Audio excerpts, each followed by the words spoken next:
To day 6. आज गौरी आगमने. मधले 2 दिवस काही शूट नाही केलं. इकडे गौरीच्या नैवेद्यासाठी वड्या करायचं चाललं होतं. आम्ही पोहे कसं करतात ते बायकोला शिकवतोय. आमचं नवीनच लग्न झालेलं आहे. आमचं नवीन लग्न झालंय त्यामुळे मला कांदा चिरून घेतीये बायको. सर्वांनी एकत्र बसून नाश्ता केला. त्यानंतर आरतीला सगळेजण आले. मग आरती झाली.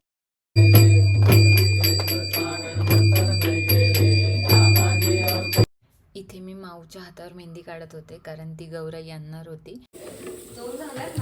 किती गोळे केले? 31. 2 झाले चिट्ट्या. आम्ही चपात्या वगैरे करून घेतल्या. त्यानंतर जेवून जायचं होतं गौरी आणायसाठी. सो आधी सगळं आवरून घेतलं. त्यानंतर मग गौरी आणायची तयारी करायला लागलो. पानांवरती अशा प्रकारे गौरीचं फेस काढून घेतलं आणि गौरीचे चुन्यांनी पाय उमटून घेतले. चलो अभी रेडी होते. सगळेजण मस्त रेडी झालो. बाहेर सगळ्यांचं फोटोशूट चालू होतं. पटकन सगळ्यांनी फोटो काढले. इकडे आमची माऊ छान नटली होती कारण ती आज गौरी आणणार होती आणि एकदम क्यूट आणि सुंदर दिसत होती.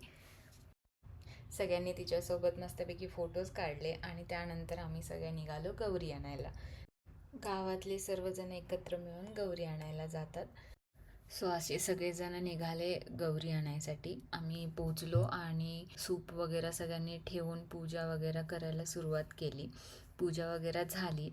त्यानंतर अशी गोष्ट घडली की कोणाला एक्सपेक्टेड नव्हती कारण कधी असं झालं नव्हतं. आणि नेमकं आमचं जे सूप होतं गौरीचं त्याच्या खाली एक छोटूसा साप होता आणि तो असा वेटोळे घालून बसला होता आणि थँकफुली तो उलट्या बाजूनी निघून गेला.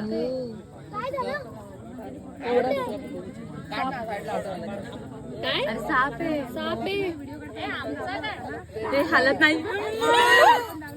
गेला साप. सगळ्यांनी व्यवस्थित पूजा करून घेतली आणि मग त्यानंतर सगळ्यांनी आरती करून घेतली. आरती झाल्यानंतर आम्ही सगळे निघालो गौरी घेऊन घरी.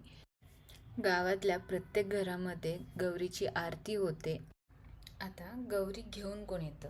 जी गावातली माहेरवसनी असते ती गौरी दरवर्षी घेऊन येते. गावामध्ये टोटल 6 घरांमध्ये गौरी बसतात. अशा प्रकारे गौरींची आरती करून स्वागत केलं जातं आणि सर्वात लास्ट आमचं घर येतं. सो माऊची आणि गौरीची आरती करून गौरींचं स्वागत केलं.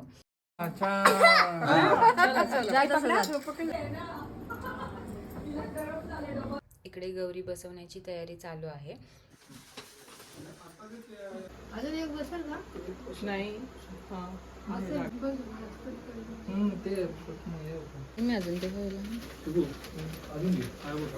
कसा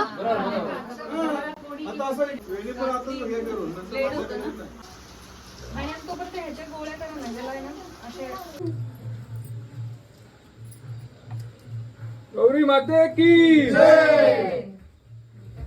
आता कुठं हवी ती बाहेर नाही एकदाच हे करा. खूप सुंदर अशी दिसत होती आमची गौरी आणि सगळ्यांनी त्याची छान आरती करून घेतली आणि त्यानंतर सगळेजण आरतीला आले.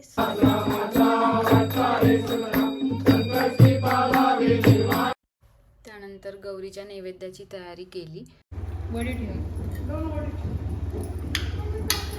हा दही भात आणि भाजीचा नैवेद्य गावातील प्रत्येक घरामध्ये देतात.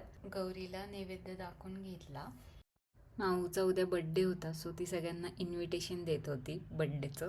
आज उद्या माझा 1 तारीखला बर्थडे आहे. म्हणजे गौरी पूजनपणे आरती सोबत माझ्या बर्थडेसाठी पण या. गौरी गणपतीत सगळ्यात महत्त्वाची गोष्ट म्हणजे बाला डान्स. कोकणातील पारंपरिक नृत्य. गावात प्रत्येक घराचे दिवस ठरलेले आहेत. सो आज आमच्या घरी डान्स होता. सो आमच्याकडे सगळेजण जमले होते.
असा होता गौरी आगमनाचा दिवस. अशा प्रकारे आमच्याकडे गौरी बसतात. गावामध्ये सगळेजण मिळून एकत्र येऊन डान्स करतात आणि एकत्र टाईम स्पेंड करतात.